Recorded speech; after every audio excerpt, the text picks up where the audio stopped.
You're listening to another premier old-time radio program at thedango.com and also a proud member of the Blueberry community. Another Humphrey Carmardella production.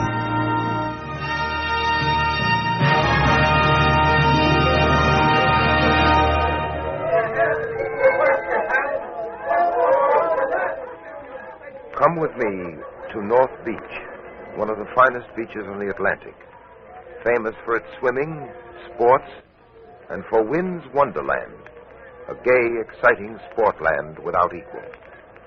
Anthony Wynn, an old friend of mine from Mayfair, had opened his fun palace on the Sound, a short run out of the city. That evening, a gay crowd had gathered. They'd come for thrills, for laughter. Welcome, ladies and gentlemen. Welcome to Wynn's Wonderland on the Sound, the greatest playland, the greatest thrill land in the East. Come closer, ladies and gentlemen. See the greatest thrill ride in America, the fastest, raciest, the most daring roller coaster ride in the world, the Whirlwind. The 10th part of $1, ladies and gentlemen, 10 cents to ride with the wind, to feel the thrill of flying, to live dangerously. Step right up right this way.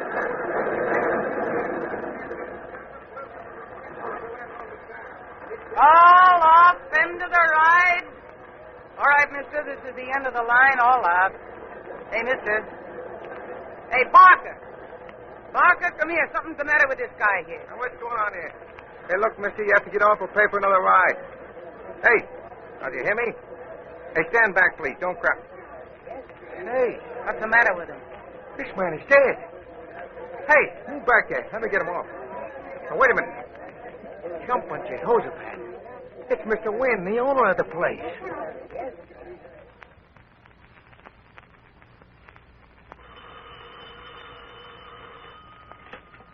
Captain Drummond speaking. Oh, Captain Drummond, thank goodness I reached you. This is Isabel Wynn. Do you remember Anthony Wynn's daughter? Anthony Wynn? Why, of course, Miss Wynn. How are you? It's been 2 years since I've seen you. How's father? Captain Drummond, something terrible has happened. What is it? My father, he's dead. Dead? Yes, they say it was an accident, but I know better. It was murder. Somebody killed my father. Murder? Now, Miss Wynn, tell me as simply as you can what happened. I don't know. I saw Father only a half hour ago, and he was fine then.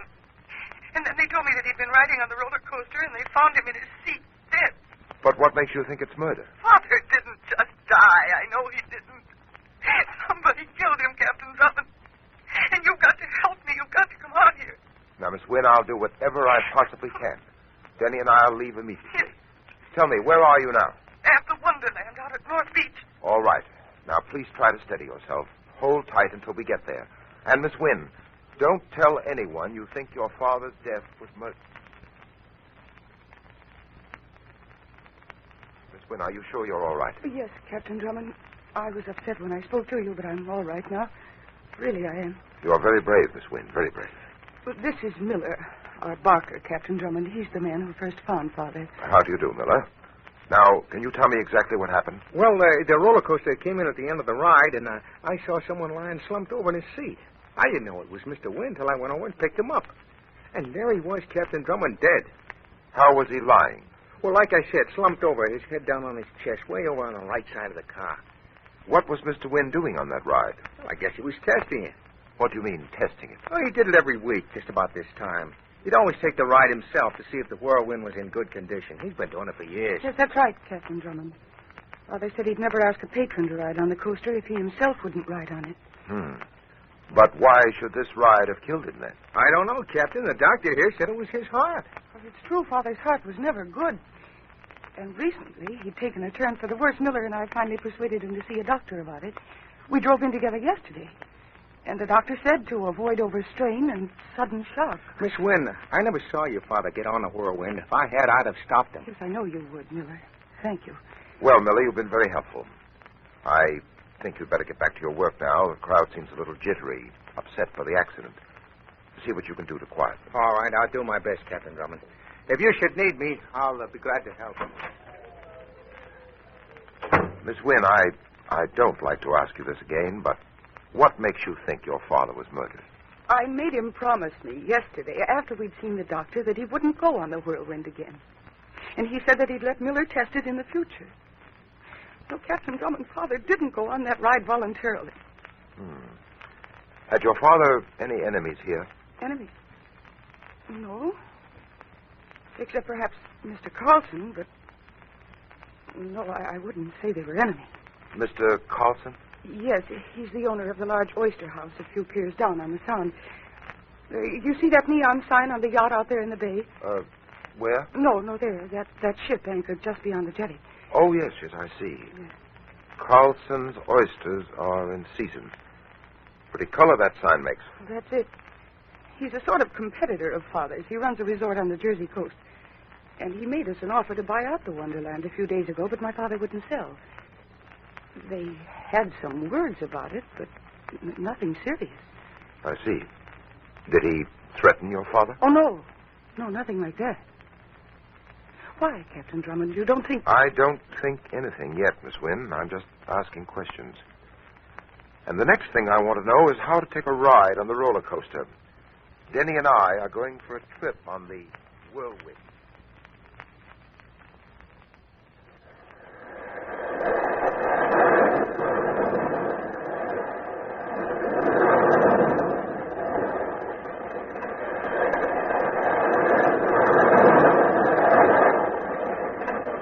Are you all right back there, Denny? Oh, yes, sir. This is quite a ride, sir. Quite a daring ride. You are right. That last dip was very steep. Steep enough, I'd say, to kill a man with a weak heart. You mean, sir, you believe Mr. Wynne was really killed? I'm not sure yet. Oh, wait, don't move, Denny. What's that, sir? Don't move. Now, tell me, where are you sitting? Why, here, sir. Back here on the left side of the seat. That's it, on the left side of the seat. That last dip curves sharply to the right. The speed of the roller coaster would naturally throw us both to the left. Yeah, naturally, sir. I purposely sat alone in the front seat, Denny, with you in the seat behind me, to see what would happen. Well, I'm sorry to be dull, sir, but I don't see what you're driving at. Miller, the barker, told us that he found Wynn's body slumped over in the front seat on the right-hand side of the car. That means he couldn't possibly have been on that ride alone. Otherwise, that last dip would have thrown him over to the left the way it did us. Then he wasn't alone, sir, when he took that fatal ride. No. Someone rode alongside of him. Someone who knew he had a weak heart and knew he couldn't stand the shock of that last drop. Someone who forced him on that ride. Then you mean, sir... That Miss Wynne was right. Her father didn't die accidentally. Mr. Wynne was murdered on his own roller coaster.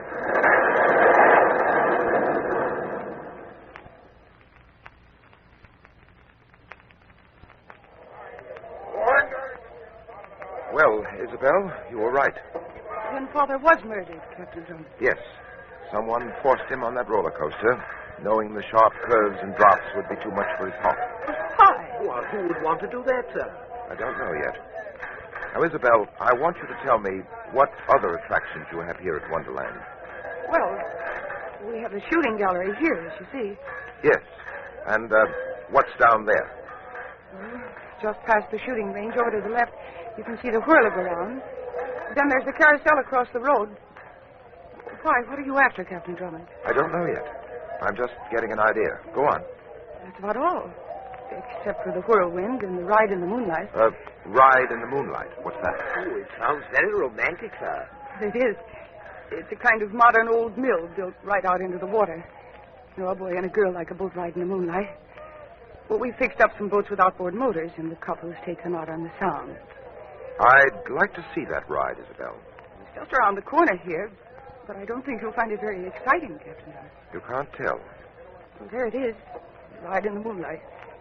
See, the boats leave through that passageway on the right, and they ride under a tunnel for about 50 yards, and then they're out on the Sound. The route beyond the tunnel is marked by buoys, and you run along the Sound for about a minute, and then back through another tunnel to the Start. Very ingenious. It sounds very attractive. It's very popular, too. Isabel, would you care to take a ride in the moonlight with me? With me and Denny, of course. Why, yes, Captain Drummond, if you think it worthwhile. I do.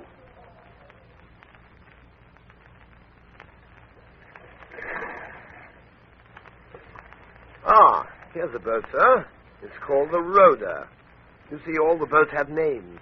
It's a very pretty craft, if I may say so. All right. The Rhoda will do. Oh, excuse me, sir, Miss Wynne, but the road is out of commission. We got to overhaul her. Why not take this boat, the Mary Ann? She's in shipshape condition and just as comfortable. Very well. The Mary Ann it is. Give the motor a turn, will you, Denny? Right, sir.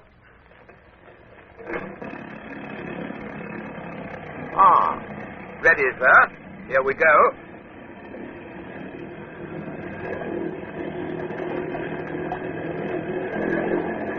I say, sir, it's quite dark in this tunnel. That seems to be the idea, Denny. We'll be out on the Sound in just a minute now. You haven't noticed anything yet, have you? I mean, anything out of the ordinary? No, everything seems to be in order. What's that? The motor, sir. I think it backfired. That wasn't backfire, Denny. That was a gunshot. Keep low, Isabel. Someone's watching us. Someone's anxious to keep us from learning something.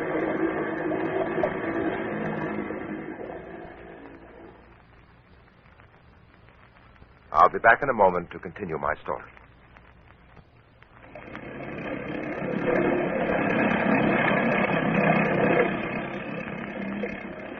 Denny and I discovered that Anthony Wynne, an old friend of mine, was murdered. His accidental death due to heart failure was no accident, but a coldly planned killing. And in our search for the killer, Denny and I were in one of the little ride-in-the-moonlight boats with Isabel, Anthony's daughter. In the darkness of the tunnel, a shot rang out. Keep low, Isabel. Someone's watching us. Someone's anxious to keep us from learning something. Denny, can you speed up that motor? I'll try, sir. No, I can't. It's set at a fixed speed. All right, we'll just have to hug the bottom then. Keep down, both of you. Hold on. What's that? What, sir? The Carlson sign on his yacht there. The oysters are at season sign. See it? Yes. Flashing off and on. I never saw that before. 6, 7, 8, 9, 10. 10 flashes. What do you make of it, sir? Denny, what time is it? Oh, it's hard to make out in this light, sir. It's just 15 minutes before 10 o'clock, sir. 10 o'clock, that's it. I think I've got it. We're going to have to work faster than I thought. What do you mean, Captain Drummond? We've got to get back to shore. Denny and I are going to Carlson's Oyster Bar. We're going to investigate some oysters on the half shell.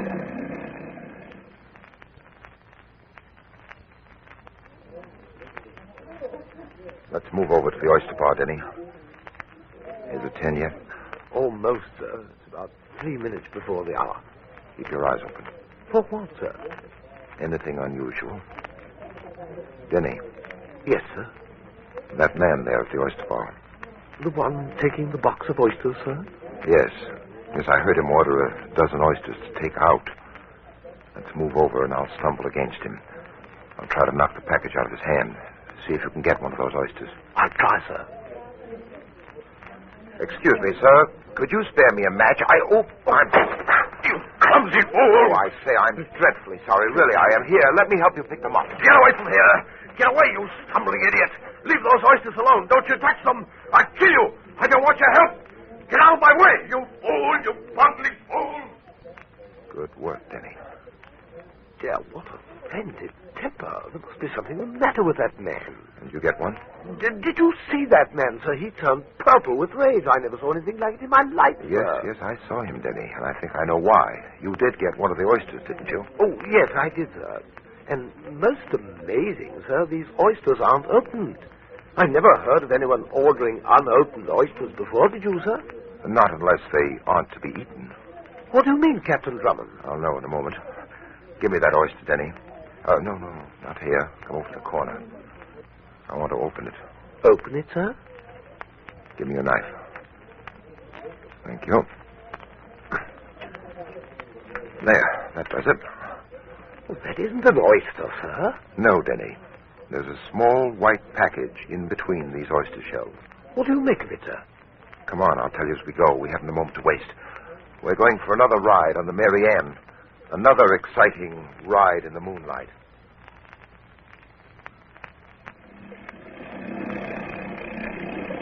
Well, what about that oyster, sir? Dope, Denny. Dope, sir? Yes. The oyster house is merely a blind for dope peddling. They take oysters, open them slightly, remove the meat, put in the drug, and close the shelf again. I thought it was odd for a man to come up to the oyster bar and order a dozen oysters in season to take out. One doesn't ask for oysters in season unless one means something besides oysters. Oh, I see, sir. And that man I encountered, he must have been a purchaser. That's why he was so furious when I bumped into him. That man was an addict. You notice his face? Horrible tenseness of his eyes and the stiffness of his body? Yes, I did. He seemed almost ready to kill me, sir. And he might have, if he'd seen you take an oyster. Such men are desperate, and they'll stand for no interference. Denny, it was this that Mr. Wynne discovered before he was killed. You mean they found out that Mr. Wynne knew of their traffic in the foul drug, eh, sir? Exactly. And Carlson, knowing Mr. Wynne had a weak heart, forced him to ride on the whirlwind, thereby murdering him. Yes, but how could Carlson know that, sir? Miller, the barker. You remember he drove Miss Wynne and her father in to see the doctor yesterday? The Millers mixed in it, too. I say, Captain Drummond, where are you taking the boat? You're not following the buoys. You're going out further into the Sound. We're taking a detour, Denny. We're going to visit Carlson's yacht. I suspect it's much more than an advertisement for the oyster house, and much more than a yacht.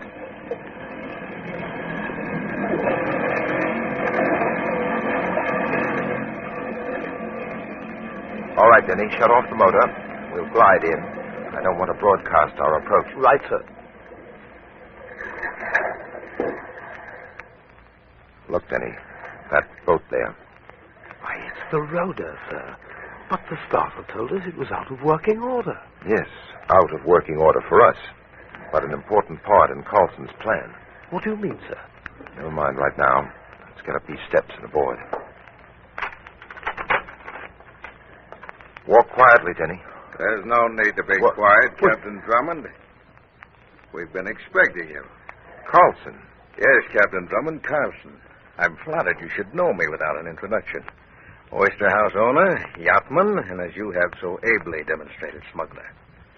But right now on the business end of a gun. Get up here, quick, both of you. Very clever, Carlson. Now, back over there to that door. We couldn't understand why you took so long in getting here. Perhaps the Mary Ann was too slow. You should have tried the Rhoda.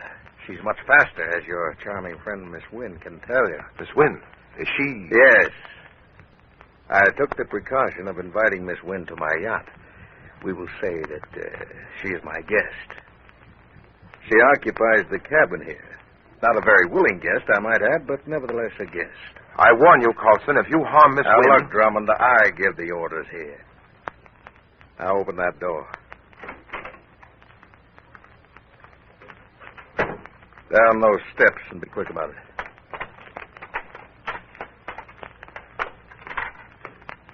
Pull open that door and get inside. Now, this is the anchor room, Drummond. The room in which the anchor chain piled when we lift anchor. You see the windlass there and the chain attached. I'm sorry it's not very comfortable. And when we hoist anchor, you may find it a bit overcrowded. But you won't mind it for long. We take off at 11:05, just about to pull anchor. You know this is murder, don't you, Carlson? First Wynne and now us. Wynne? Murder? Oh, that was heart failure, Drummond. Heart failure. You heard the doctor's report. And as for you, I didn't know you'd stowed away on my boat. And I never thought you'd hide in the anchor chain room. Your accidental death will come as a shock to me, Captain Drummond. A great blow. Well, I see we're hoisting anchor. Well, goodbye, Captain Drummond. The door, Denny. Let's see if we can move it. Now it's no use. It's 2 inches of steel. I say, the chain is beginning to fill up the room, sir. We've got to stop it. We've got to find something to keep that chain from piling in here. Quick, Denny, come around here. Give me a hand with this pipe. Coming, sir. It's one chance in 10,000, Denny, but we've got to take it. This steam pipe here may provide the power for hoisting the anchor. There must be a steam winch somewhere here, and I think this pipe is it. No! Watch it, Denny. pipe contains live steam. Here, take this rag.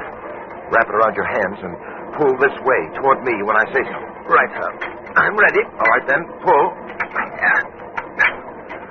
Bending. Now, once more, together. Pull. Watch out, Denny. That live steam will cause you. Keep behind it. I say you've done it, sir. The anchor stopped moving. Hand me that splintered oar, will you, Denny? Yes, sir. Now, if I can force this piece of rag into the pipe with a stick, I'll be able to plug up that steam. Give me a hand, Denny, but watch out for the steam. Good. Now, help me bend this pipe in the direction of the door. They'll be down in a minute to find out what's wrong, and we'll be able to greet them properly. That's got it. Now, stand back, Denny. What's going on in there? Come on, get out of there, both of you. Miller, here's something you didn't expect. That's got it, Denny. The force of that steam is like a blow in the head. Miller's out. Get it done. Right, sir. Now, help me plug up this pipe. We've got to get on deck.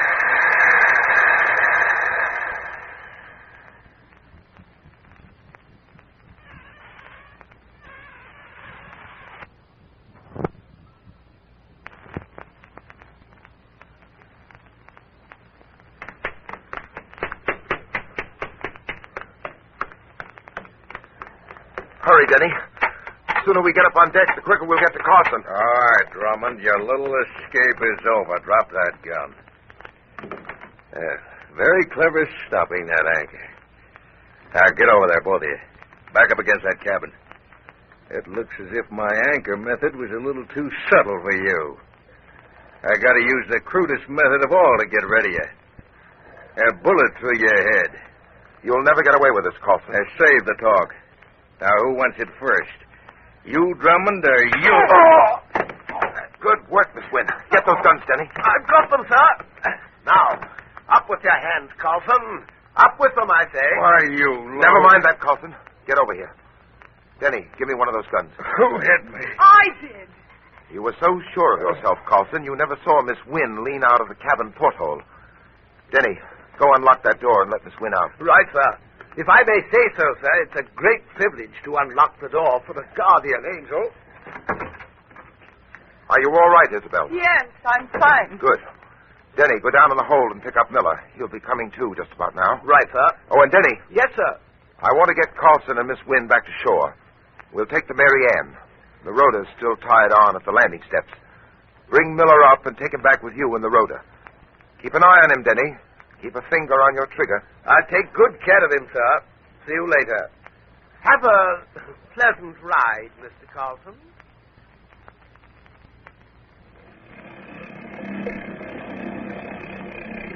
Captain Drummond, did this man kill my father? Yes. He and Miller. They did it together. Your father found out that Carlson was running more than an oyster house. That's why Carlson tried to buy him out. And then when father wouldn't sell, he forced him on the roller coaster. But why? Because he was smuggling dope. That was it. Yes. He brought the drugs into the Sound on his yacht and used the ride your father was operating as a blind for his smuggling.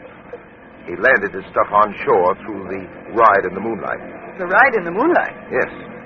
One of his men, and perhaps a woman, to make it look like two people enjoying the ride, would buy a ticket, run the boat out through the tunnel into the Sound, and then they'd steer out to the yacht where the packages would be picked up. I see. And in those packages? Oysters. Oysters? Mm-hmm. Oysters packed with the drug. In case they were discovered in the process, those packages were very proper. Just a box of oysters bought at Carlson's Oyster Bar.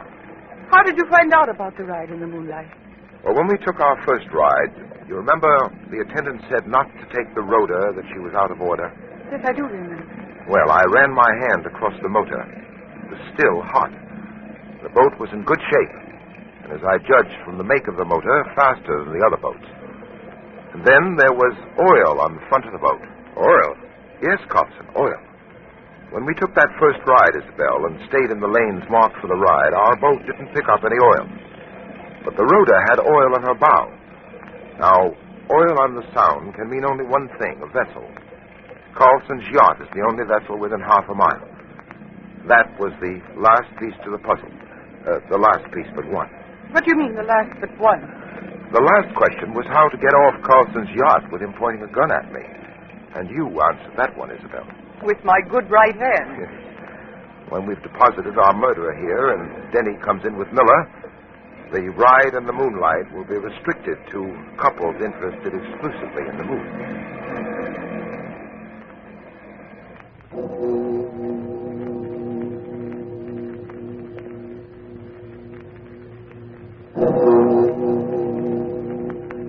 I'll be back in just a moment to tell you about next week's story.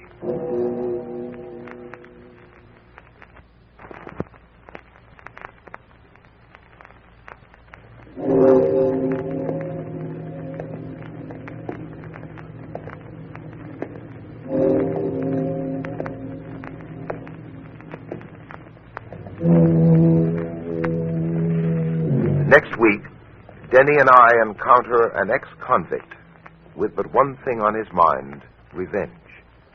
Our story involves the brutal slaying of 3 people, all involved as murder gets out on bail. Be sure to listen, won't you?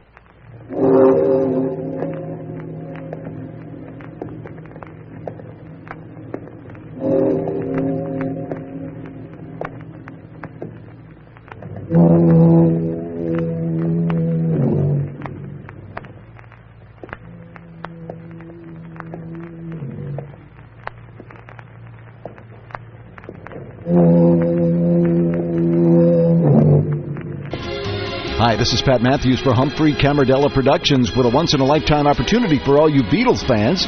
That Beatles collection of yours just won't be complete without the Pop Goes the Beatles limited edition collection. It's the Beatles like you've never heard them before. Not just the music, but never before released recording sessions, interviews, concerts, and a host of entertainment that's just not available anywhere else. And because of a special arrangement we've made with our sponsor for our listening audience, you're going to be able to purchase this complete 45 CD set of Pop Goes the Beatles, a regular $197, now only $179, shipping included. Or you can start your collection with Volume 1 for just $69.99. But remember, you must use the promo code POPCAST1 to get these great prices. We don't know how long this offer will continue, so don't miss out. Act today, and here's how you can do it. Call the toll-free number 1-888-9-BEATLE or go to BeatlesNetwork.com and order today.